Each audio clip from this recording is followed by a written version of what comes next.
Hello, my name is Myrna Hines, and I would just like to give you a short testimony.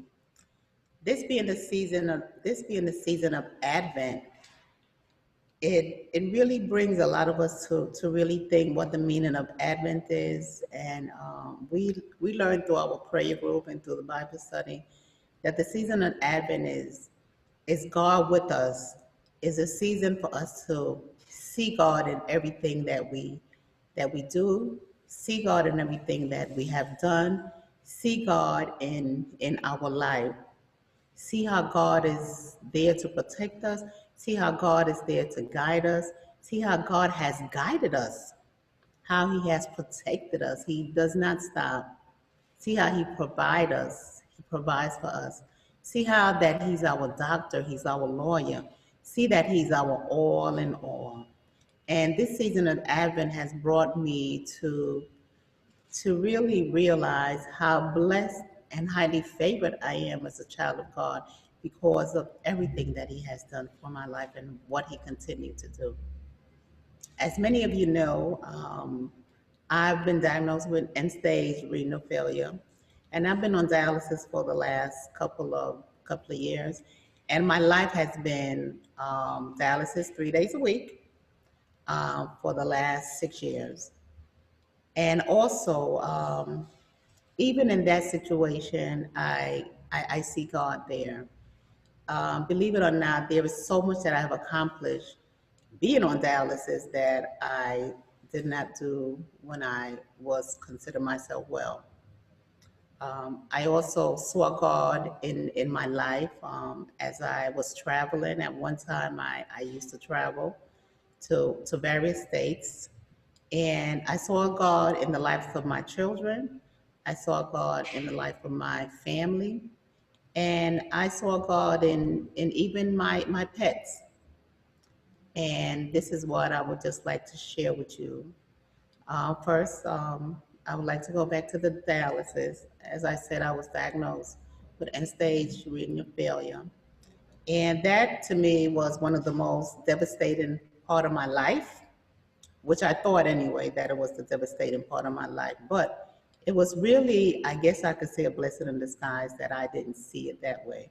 But at that time, I asked myself, why me? And something in the back of my head said, why not you?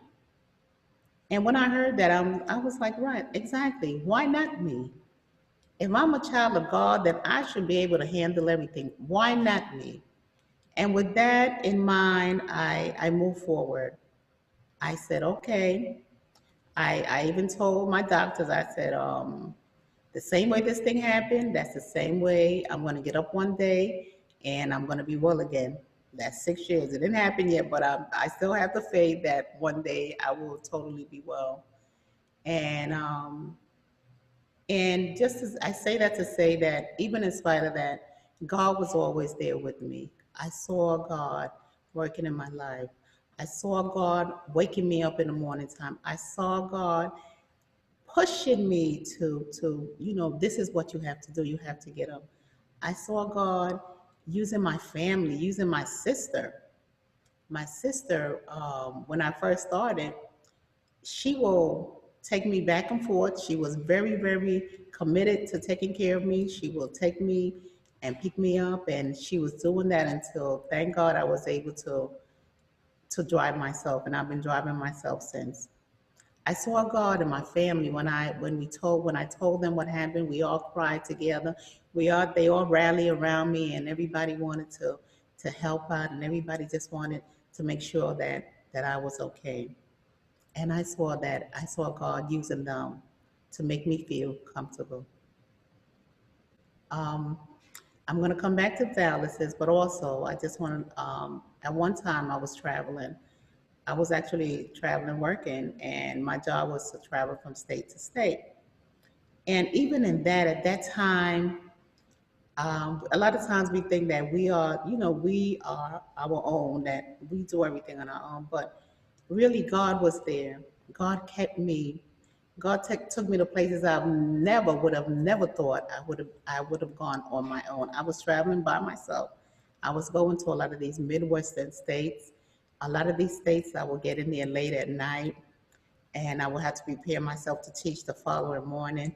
And God always made it possible that there was someone there to pick me up, someone there to wait for me, someone there to take me to my destination, someone there to bring me back to the airport. The whole time I was traveling, I never had an issue. I never got sick. I never got hurt. God was there with me. God was in those every single person He put in my life. I saw God through them. I thank God, and I thank God so much for keeping me at that time. And that was an experience at that time. Through that time, I also saw that I needed to get some credentials. So once I finished traveling, I went back to school. I said at this time I needed credentials, and I went back to school because I believed I wanted to teach for the rest of my life, but God had other plans for me. So I did. I completed my degree, my associate degree, and then I went back and I got my bachelor's degree. And I thank God for even that, even all of those milestones that He guided me to. I just thank God for being there, for always supplying all of my need.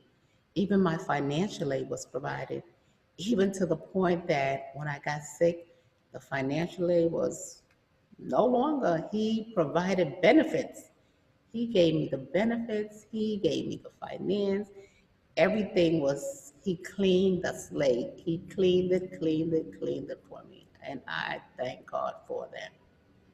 As I mentioned before, how I ended up how I ended up at St. Thomas is through the dialysis.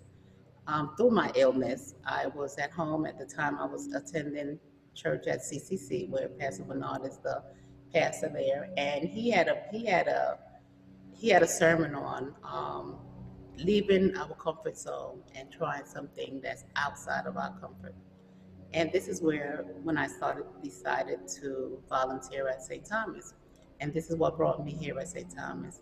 And I've been a volunteer since I just became a member. I believe in March, I just became a member, but I was a volunteer. I was not a part of CCC, I'm sorry, I was not a part of St. Thomas all those years that you saw me back and forth here.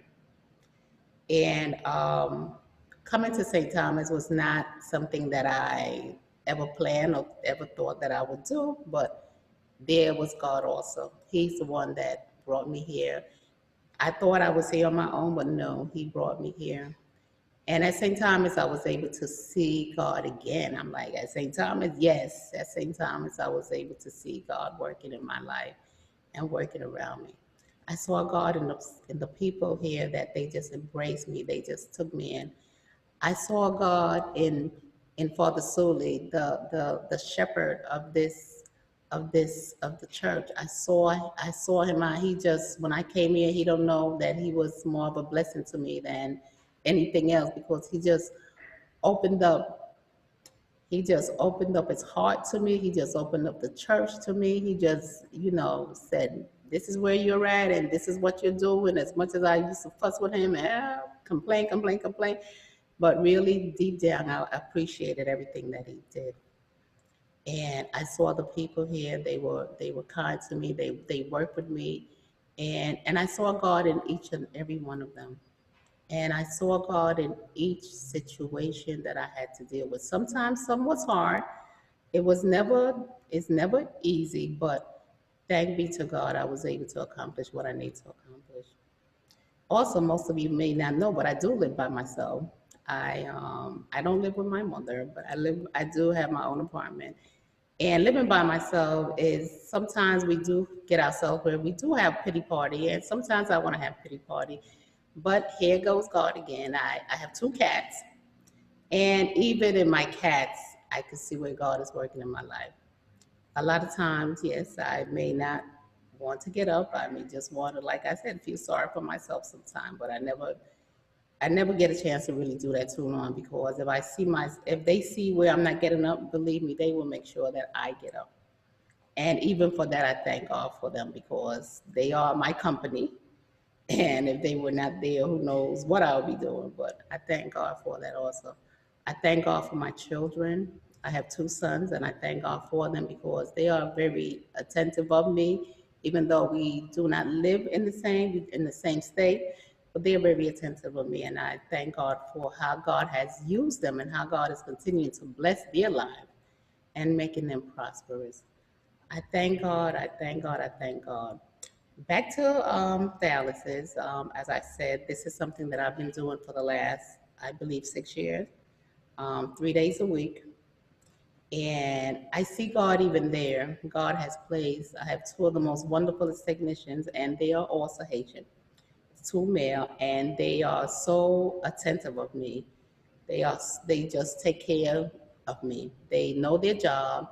And like I said, dialysis is not the most exciting thing, but I've learned how to deal with it. And with their help, they are there to make sure that that my pressure is stable. They make sure that if anything happens to me, they know what to do to make sure that I don't totally go under.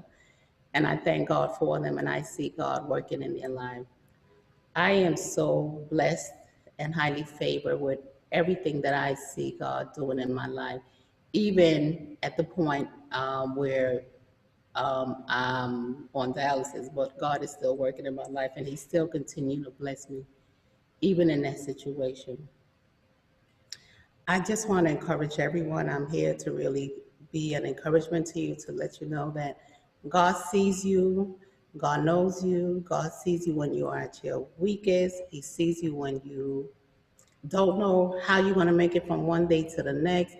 God is our provider. God is our protector. He's our doctor. He's our all in all. He provides. He speaks to us. He speaks to us when we are still. That's one thing I learned during this time of Advent, that how God speaks to us. He just wants us sometimes to just be still and say nothing. Just be still and listen to Him. And He will guide us, and He will take us to where He wants us to go. I don't know what tomorrow holds for me, and I don't really care.